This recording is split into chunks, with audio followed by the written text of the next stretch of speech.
अभी हमने सुबोध भारती हिंदी पाठमाला भाग 5 से पाठ 5 नेक मेहमान पाठ पढ़ा। अब हम इसका सार देखेंगे। सार इस प्रकार है कि वाराणसी में एक परिवार रहता था। उसमें एक बूढ़ी माँ थी और 4 जवान पुत्र थे। व्यापार में उनको घाटा हो गया और उनकी पूरी धन दौलत जायदाद सब कुछ क्या हो गई, बर्बाद हो गई। और जो चारों पुत्र थे वो बहुत पढ़े लिखे हुनरमंद थे, फिर भी वो अपनी पुरानी ख़ानदानी इज़्ज़त के कारण कहीं भी नौकरी नहीं कर पा रहे थे। घर में गरीबी दिन ब दिन बढ़ती जा रही थी, यहाँ तक कि उन्होंने जो उनका सामान था घर का वो भी बहुत कम दामों में बेच दिया था। और एक दिन ऐसा आया कि उनके पास खाने पीने के लिए भी कुछ नहीं बचा। उनके घर के पीछे एक सहजन का पेड़ था और उसके फलने का मौसम था।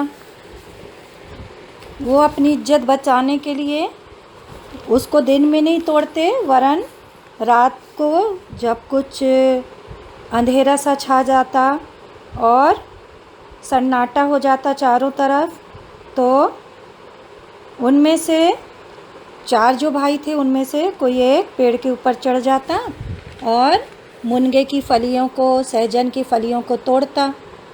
और कुछ रात जब और होती कि कोई न देखे, अपनी इज़्ज़त बचाने के लिए वो बहुत फूंक फूंक कर कदम रखते। एक वहाँ पर कुंजड़िन आती और उनसे वो जो सहजन थे मुनगे वो ख़रीद के ले जाती और उनको जो भी थोड़ा बहुत पैसा मिलता उससे वे अपने परिवार का गुजारा चला रहे थे। दीपावली के बाद क्या हुआ कि एक दिन उनका एक रिश्तेदार उनके घर आया।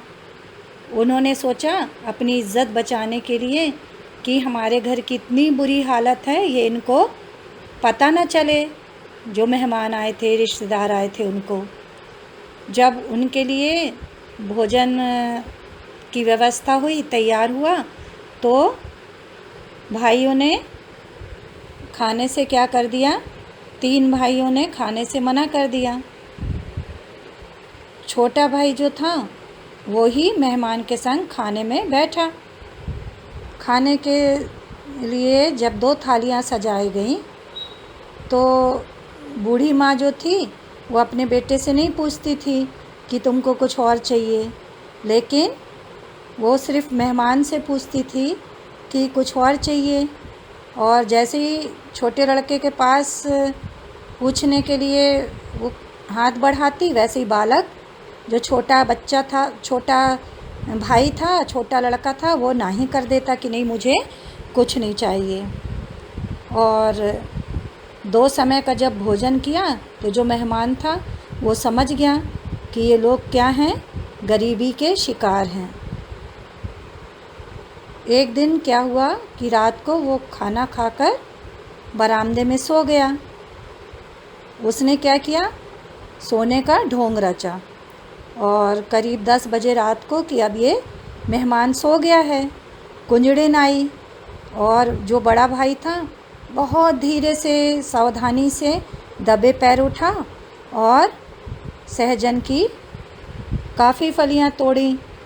और जब वह टोकरी में सहजन लेकर कुंजड़िन के पास आया तो कुंजड़िन बहुत चालाक थी।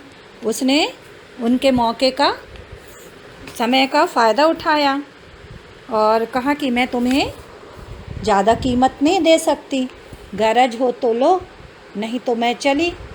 तो बड़ा भाई सोचा कि मेहमान है, क्या करूं। चुपचाप से जितना दी उसने पैसा, उसने वो ले लिया। बोला लेकिन आपसे विनती है कि ज़ोर से नहीं बोलो, क्योंकि मेहमान हमारे जो सो रहे हैं वो जाग जाएंगे। उस रात उसको बहुत कम दाम मिले।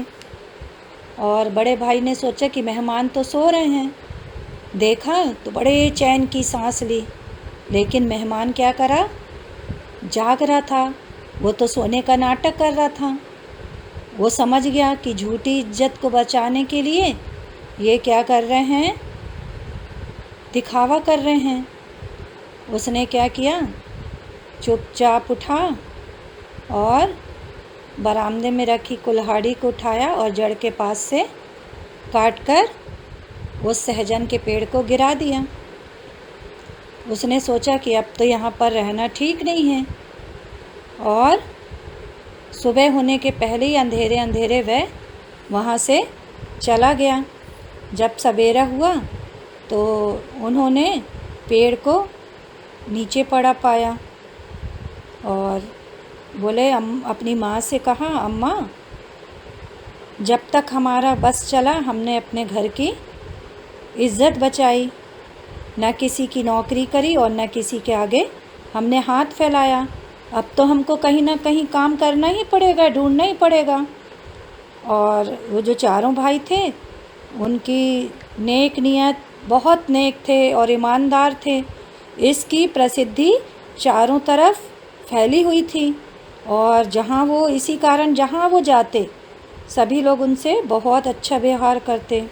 एक बहुत धनवान व्यक्ति था, उसने बड़े भाई को अपने जो व्यापार था उसकी देख रेख के लिए रख लिया, और जो 3 भाई थे उनको भी अपनी अपनी योग्यता के समान नौकरी मिल गई। जो योग्यता थी उनकी, उनके अनुसार उनको नौकरी मिल गई। और जब 1 साल हो गया तो उनकी हालत बहुत अच्छी हो गई और रौनक उनके घर की पहले से जैसी थी, पहले के समान वैसे ही लौट आई।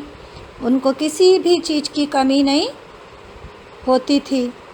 और फिर जब दूसरी दिवाली आई तो वह मेहमान फिर आए और उन्होंने बताया कि मैंने ही इस पेड़ को गिरा दिया था, लेकिन मेरे घर उसमें दिल में कोई बुरी भावना नहीं थी।